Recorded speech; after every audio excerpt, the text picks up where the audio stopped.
praise. Worship him, worship him. Worship him, worship him.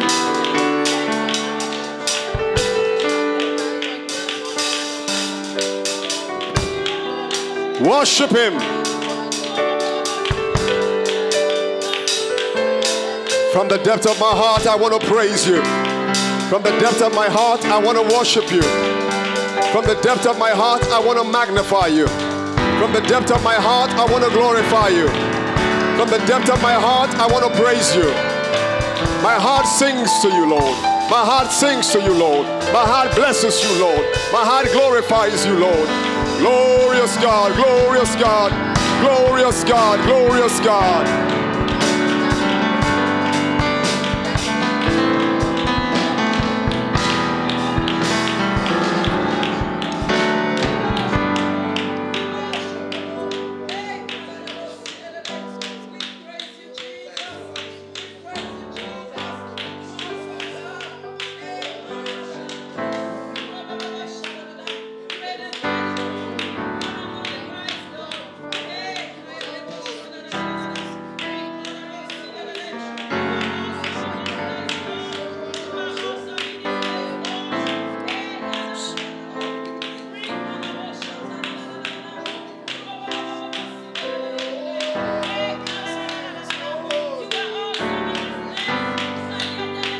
Bless him, bless him, bless him.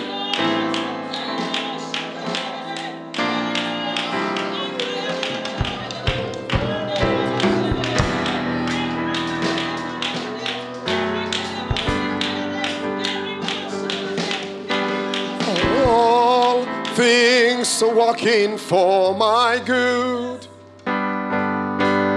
He's intentional,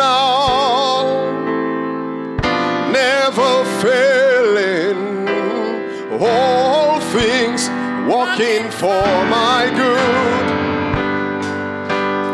He's intentional, my God, the Lord, never fail, never failing. Sing, all things working for my good. Can you confess it and believe it? He's intentional. He blesses me. Oh God, never failing, singing, all things working for my good. Oh Lord, for He's intentional. Oh, never failing, everything is working for my good. He's intentional. He's intentional. My God, never fails. Never fails. All things are working for my good. All things are working for my good. He's intentional. Oh Lord, yeah. Never failing. All things working for my good. Everything is working. Everything is working. My God is intentional. He never fails. Come on, lift your voice and sing, all things working for my good. Oh God, He's intentional. He's intentional. And I say, never failing. so I don't have to worry, 'cause it's working for me. It's working for me. It's working for me. Oh, say I don't have to worry, and I don't have to worry, 'cause I know it's working for me. It's working for me. It's working for me. And I can hold my head up high. It's working for me. Get my confidence back. Oh, sing I don't have to worry, 'cause it's working for me. I sing it's working for me. It's working for me. It's working for me, yeah. It's working for me. Get my confidence back. Oh, sing I don't have to worry. I don't have to worry, 'cause It's working. it's working for It's me. working for me. Oh God. It's working for me. Hallelujah.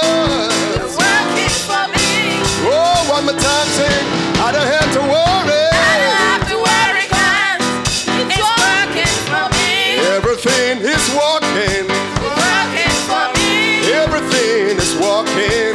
It's working for me. All things sing. All things are working for my good. He's intentional. He's intentional.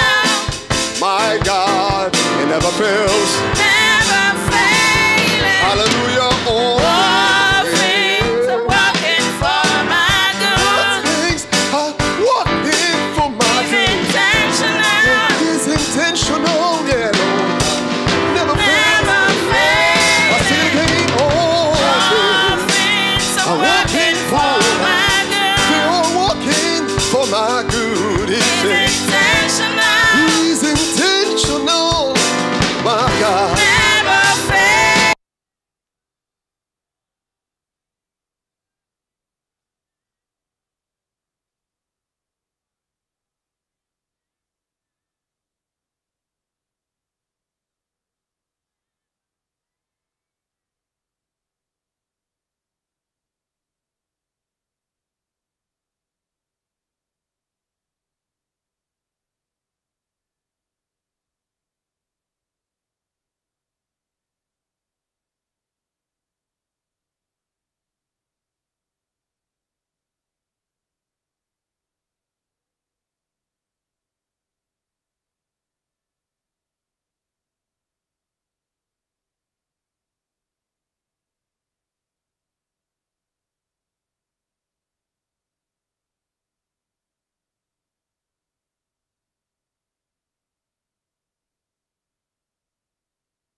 Am I going into this setting as a life giver? And the first thing that comes to mind is the first principle, thoughts. Thoughts. Thoughts are the incubative stage. Thoughts are the incubation stage. Any life you must breathe out must be a life you have already possessed. If you don't have the life contained in you, you can't release it. Therefore, you must already have that incubated source of life. You remain barren until your mind is fertilized. Everybody is literally mentally barren when their mind is not fertilized. And your mind is fertilized by meaningful thoughts. The mind is fertilized by ideas. Your mind is fertilized by creative thinking. The mind is fertilized by optimism, by hope. The mind is fertilized by faith. All of these things that I have mentioned are fertilizers for the mind. The moment the conception takes place, then you can begin to achieve. Listen, whatever you cannot conceive, you cannot achieve. Anything that is impossible for you to conceive in terms of being pregnant of mentally, you cannot give birth to that thing. So first, before you can give out life, you must conceive life. You must conceive life-giving ideas. You must conceive life-giving principles. You must conceive life-giving characters. You must conceive life-giving attitude. You must conceive life-giving faith. You must have that conception inside of you before you can give life. These are the plain principles of life. There must be a conception. So if you are not mentally fertilized, if you don't have a mental conception, it gives birth to barrenness. So you will find yourself in the organization, and what you do, you don't give birth to anything. And if you have a thinking system that is positive 50% and then dies 50%, that is an abortive mind. That is a mind that is abortive in nature. A mind that conceives life-giving ideas and kills it is an abortionist mind. In your mind as a person, you must be able to sustain a good thinking. Sometimes you might go into an encounter with a friend and a simple discussion will kill the life that you carry in your mind. That's an abortion. Abortion is you listening to what someone else has to say and killing the intent of good you had to do. You were in an organization intending to do good, and then you heard some rumors and allowed the rumors to kill.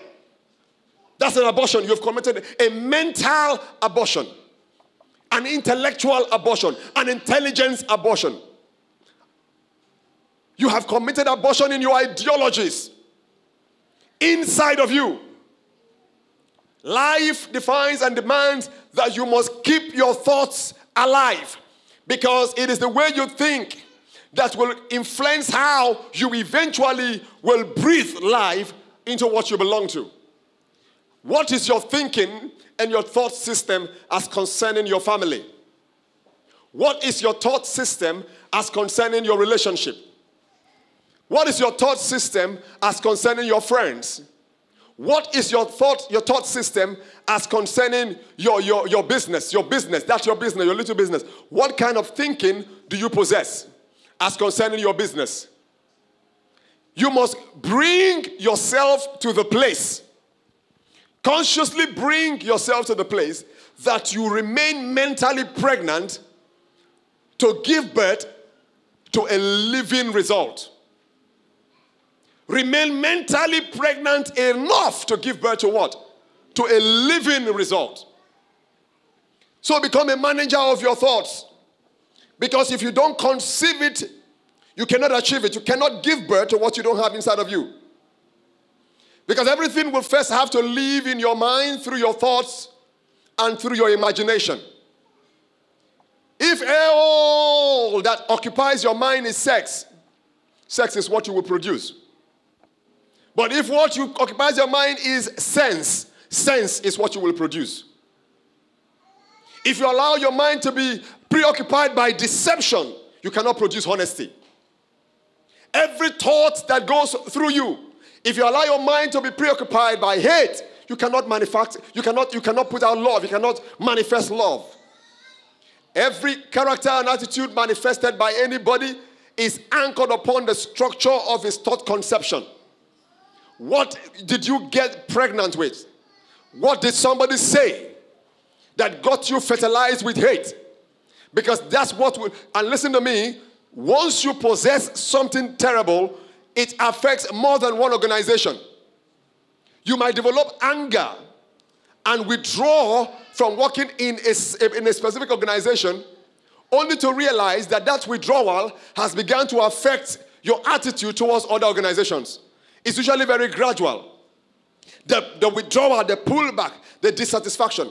If you get into a setting and begin to suspect one person, that suspicion, as long as you have conceived it, it will follow you into almost every other organization. The moment you step into another organization, you find that suspicion will exist. Because it is the same mindset you carry along with you everywhere you go. It is not uniquely tied to a place. You carry it with you. If your mind is lazy here and you're pretending to be smart there, give it time. After a while, the real mind will manifest itself there. You cannot pretend with a mind, because a mind will always show up. So every man is tempted when he's drawn by his lust and enticed. And lust, when it is what? Conceived, bringeth what forth? Bringeth forth sin. And sin, when it is finished, bringeth forth death. So you find the process of killing anything begins from your mindset, from your lust, from your desire, from your kind of thinking system. That's where it all begins. That's where it starts. So what stays in your mind, what remains alive in your mind, is likely to remain alive in your life. If a ministry is alive in your mind, it will be alive in your life. If God is alive in your mind, God will be alive in your life. He said, be ye transformed by the renewing of your mind. Before he says you should offer anything, he said you should be transformed. I beseech you, brethren, by the mercies of the Lord, that you present your body as what? Living sacrifice, holy and acceptable unto God, which is your what? Reasonable service. And be you what? Transformed by the renewing of your mind. Your sacrifices will be of no effect in the absence of an effective mind. If it is alive inside you, if you think about it when you sleep and when you wake, if its growth concerns you, if it concerns you, if it worries you, if you hope and believe, listen to me, if you're a businessman who is not passionate with the success of your business, it won't live. Are you hearing me? That business will not live. If you like, study what you studied in the school. If you establish a business and you're not passionate about it, it does not fill your thought. It does not fill your thinking. It does not fill your imagination in such a positive way that every day there is always an idea that you have to breathe life into that organization. Take it from me, the business will die. It will become useless. Why many don't succeed today is because they killed